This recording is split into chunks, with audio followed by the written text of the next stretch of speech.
Many thanks for staying with your number one independent radio station, Raypower FM. Hello and welcome to the news desk. I am Chukudima Eni. First, the headlines. President Tinubu unveils mass social housing scheme targeted at over 150,000 affordable units across Nigeria.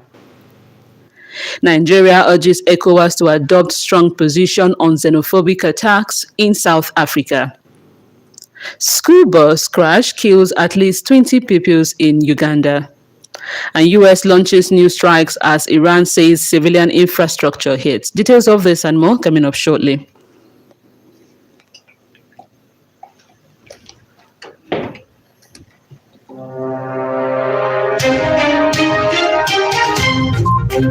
As the news drops, it breaks with us. Join us for news on the hour every hour.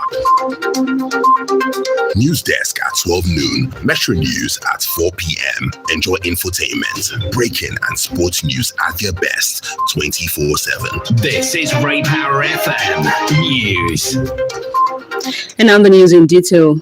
President Bola Tinubu has unveiled a mass social housing scheme expected to deliver about 154,800 affordable housing units across the country's 774 local government areas in phases.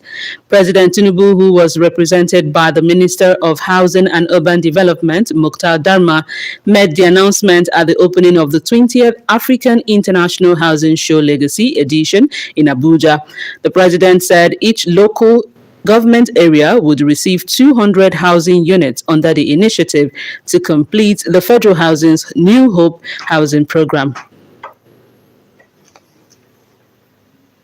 Across the Federation, construction is progressing under the New Hope cities and estates, with 14 flagship projects at various stages of development, providing 10,112 housing units in the first phase.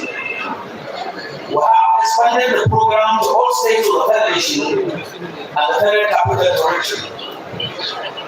A long-term objective of building 100,000 affordable housing units through outright purchase, mortgage financing, and rent all options for low and middle income Nigerians is on the way.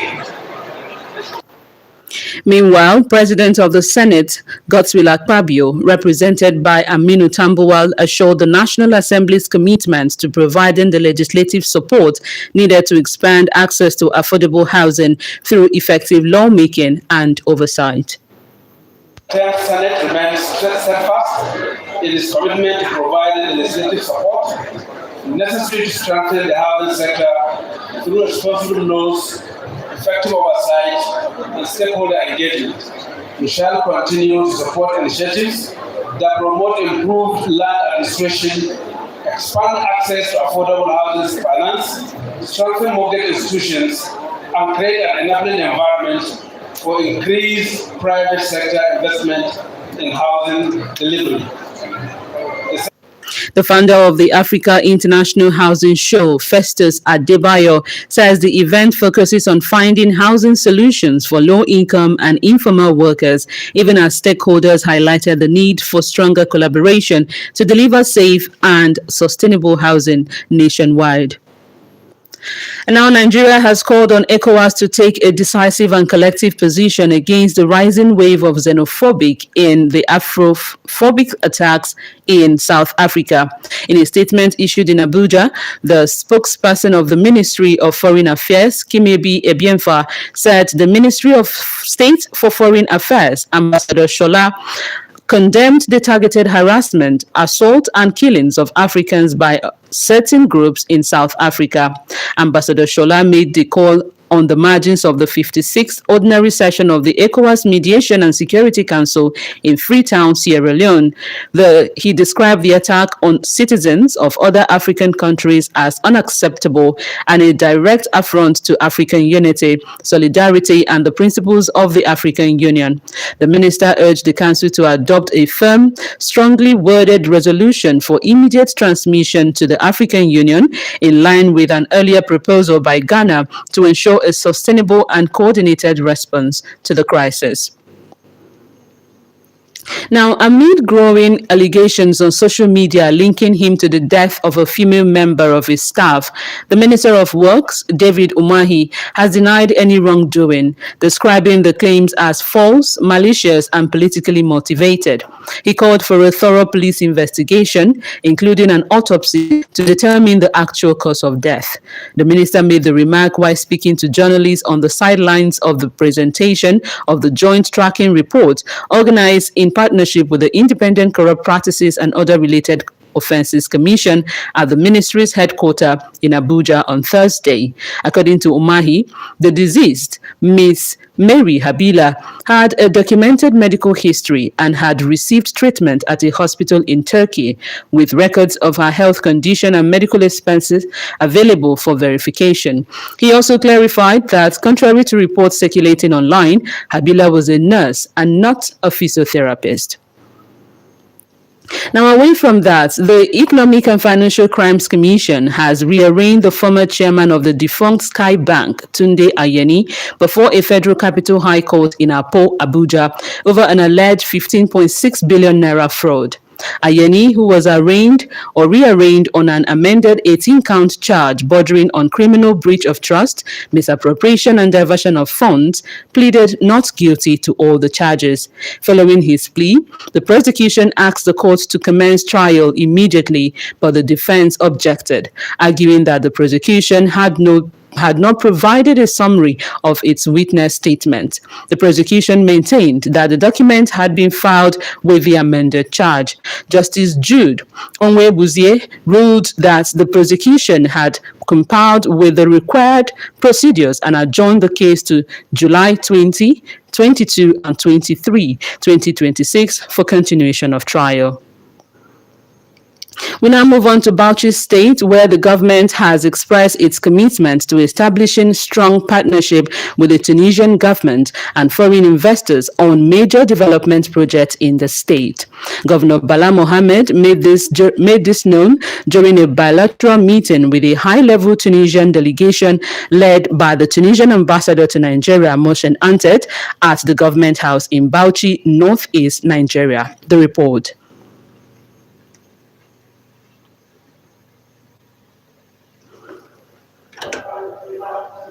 The delegation, comprising engineers and business leaders, was led by Ambassador Mohsen Anted, who described the visit as part of efforts to strengthen bilateral relations between Tunisia and Nigeria, particularly with Bauchi State, in the areas of water supply, power generation, and security for sustainable economic growth development. This visit constructed, a cornerstone to our partnership.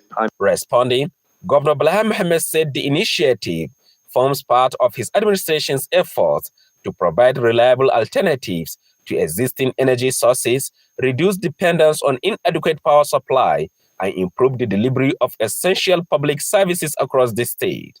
We, as a Sahelian states of northern Nigeria, we have very long-standing historical relationship. We have to look forward to you to help us conquer poverty, insecurity, and at the same time, governance. Governance means good governance, providing water, providing good schools, providing power that will be used to generate small holder businesses. And in addition, we have been discussing with them the issue of security. Security, where we need to really have monitoring and evaluation of our forests. The delegation had earlier inspected key facilities and infrastructure across Bauchi State to assess the feasibility of the proposed projects before implementation decisions are taken. Suleiman Issa, News Bauchi. You're still listening to the news desk on Rain Power 100.5 FM. In the news, President Tinubu unveils mass social housing scheme targeted at over 150,000 affordable units across Nigeria. Nigeria urges ECOWAS to adopt strong position on xenophobic attacks in South Africa. And coming right after this break, school bus sadly crashed, kills at least 20 pupils in Uganda. US launches new strikes as Iran says civilian infrastructure hit, plus business, entertainment, sports and weather. Do stay with us.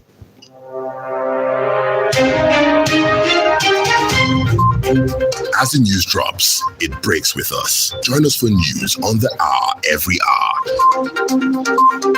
News desk at 12 noon. Metro News at 4 p.m. Enjoy infotainment, breaking and sports news at their best 24/7. This is Ray Power FM News. Many thanks for staying with us. And now to the rest of the news. At least 20 students and one adult have been killed after a bus carrying pupils on a study trip crashed in eastern Uganda, local officials say, in one of the country's deadliest road accidents involving children in recent years. Dozens of others, including staff, were injured in the crash at Kaprochowa area on Thursday evening. Preliminary investigation showed the bus suffered a mechanical fault before the driver lost control in Chetwick Hill, a stretch of road that has been the site of several serious crashes, according to local officials. The driver reportedly lost control of the vehicle, which veered off the road, struck a large stone along the roadside and overturned, according to the police report.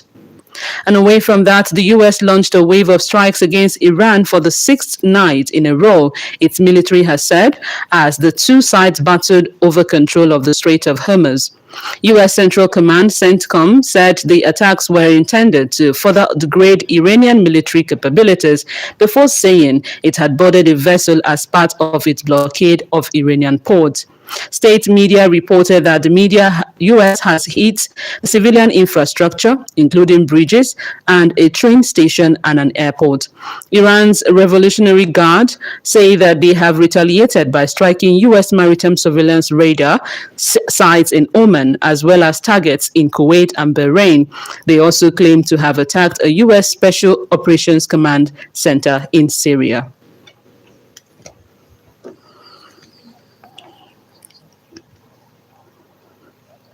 Now, the Central Bank of Nigeria has launched the FX BDC purchase tracker and directed bureau de change operators to resell any unused foreign exchange purchased from the official market within 24 hours after the expiration of the utilized period. The new operational guidelines issued by the Apex Bank set out how licensed BDCs will buy foreign exchange from authorized dealer banks through the Nigerian foreign exchange market.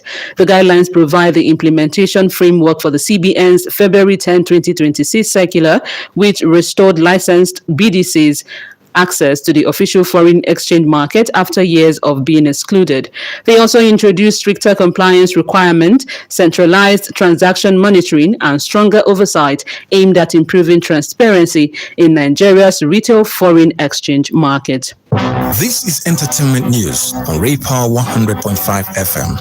Popular reality TV star and actress Bisola Ayola has opened up about how uncontrolled loyalty made her take sides and got involved in fights that weren't hers. Speaking in a recent podcast, the movie star said she used to inherit her loved ones, friends and colleagues' beefs and fights even without hearing from the other person, but stopped after someone she inherited their beef made her an outsider